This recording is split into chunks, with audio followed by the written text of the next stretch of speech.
Հարգելի գործընկերներ, շնորհակալ եմ նման վերտառությամբ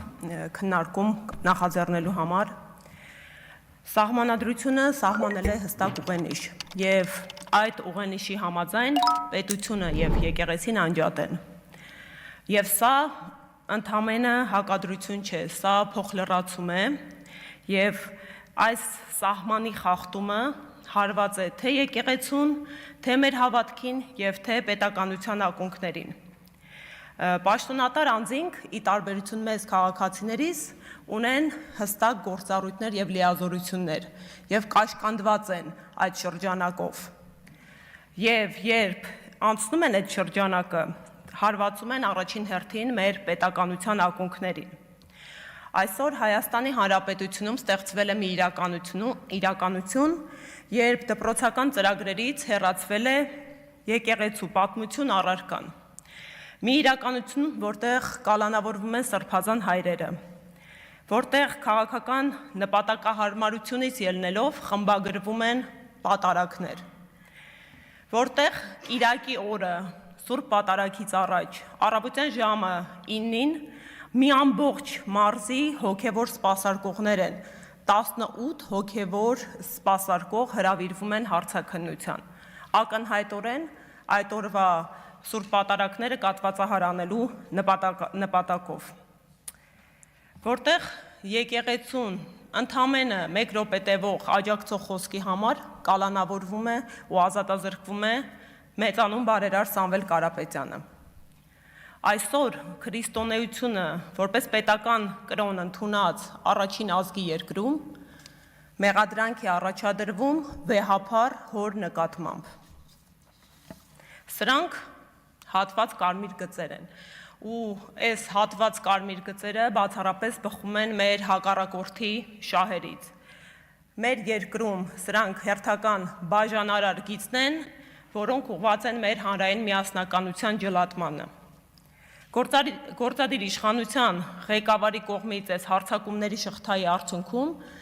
ոտնահարվել են հիմնարար իրավական սկզբունքներ, իրավունքներ ու ազատություններ, այնպիսին ինչպիսին է օրինականության սկզբունքը, իրավունքի գերակայությունը, մտքի, խղճի, կրոնի, դավանանքի ազատությունները։ Այս օրակարգը, ինչպես նշեցի, բացառապես հակահայկական է։ Սահմանադրության համաձայն կրոնական կազմակերպությունները անջատ են պետությունից եւ օժտված են ինքնավարությամբ։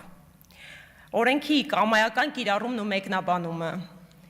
իրավունքի ձևախեղումը, ընտրովի, զանգովի, նամակագրային, խմբագրական արդարադատությունները չեղարկում են մեր պետության իրավական բնույթը։ Սահմանադրության նման դեֆիցիտը եւ իրավունքի գերակայության անկումը հերթական անվտանգային խնդիրներից են։ Այս անգամ վտանգված է իրավական անվտանգությունը։ Իրավական անվտանգությունը ընդհանրապես առհասարակ ենթադրում է կայունություն եւ կանխատեսելիություն։ Հայաստանի Հանրապետությունում սահմանադիրը ճանաչել է հայ առաքելական Սուրբ Եկեղեցու բացառիկ դերը որպես ազգային եկեղեցի եւ սահմանել է առաքելությունը, այն հայի ազգային ինքնության պաշտպանությունն է եւ տրամաբանորեն, երբ թիրախավորվում է եկեղեցին, թիրախավորվում է մեր ինքնությունը, խոցելով պետության իմունային համակարգը։ Ուժեղ Հայաստան կուսակցությունը ձևավորվել է հենց այս գիտակցմամբ։ Մեր առաջնորդի Սամվել Կարապետյանի խոսքերը ուղենիշ են. եկեղեցին մեր տունն է եւ մենք թույլ չենք տալու քանդել այդ տան հիմքերը։ Եվ այս խոսքերի հետքերով մեր կուսակցությունը Սամվել Կարապետյանը նախաձեռնել է իրավապաշտպանների հեղինակավոր միջազգային իրավունքի մասնագետների խումբ, մենք մշակել ենք white paper եւ անընդհատ լավարկում ենք այն հաշվի առնելով երկրում տեղի ունեցող իրադարձությունները հակաեկեղեցական եւ այս փաստաթղթի հետքով ոչ միայն ներկայացրել ենք ու ունեցել ենք մի շարք հանդիպումներ, արդեն արդյունքներն ենք հավաքագրում։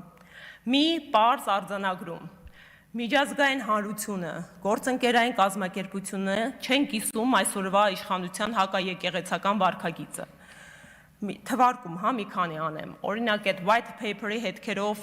քննարկում է կազմակերպվել Մեծ Բրիտանիայի լորդերի պալատում, որտեղ հեղինակավոր մասնագետներ ոլորտային հրավիրվել են եւ կատարել են իրենց արձանագրումները։ Միջազգային կրոնական ազատությունների գագաթնաժողովում ունեցանք ելույթ ու կրկին զեկույցում արձանագրություն է կատարվել Հայաստանում տիրող իրավիճակի անընդունելիության վերաբերյալ։ Միացյալ Նահանգների կրոնական ազատությունների հանձնաժողովի հետ ունեցել ենք հանդիպում։ Հանդիպում ենք ունեցել նաև քրիստոնեական համերաշխության միջազգային կազմակերպության հետ եւ բոլոր գործընկերները կրկին ընդգծում եմ անընդունելի ու զարհուրելի են համարում Հայաստանի Հանրապետությունում տեղի ունեցողը։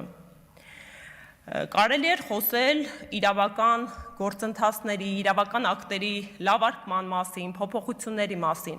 բայց իրողությունն այնպիսին է, որ խնդիրը մեր սահմանադրային իրավական կարգավորումների բացերի հետևանք չէ։ Խնդիրը դրանց շրջացման հետևանք է, ուստի եւ մենք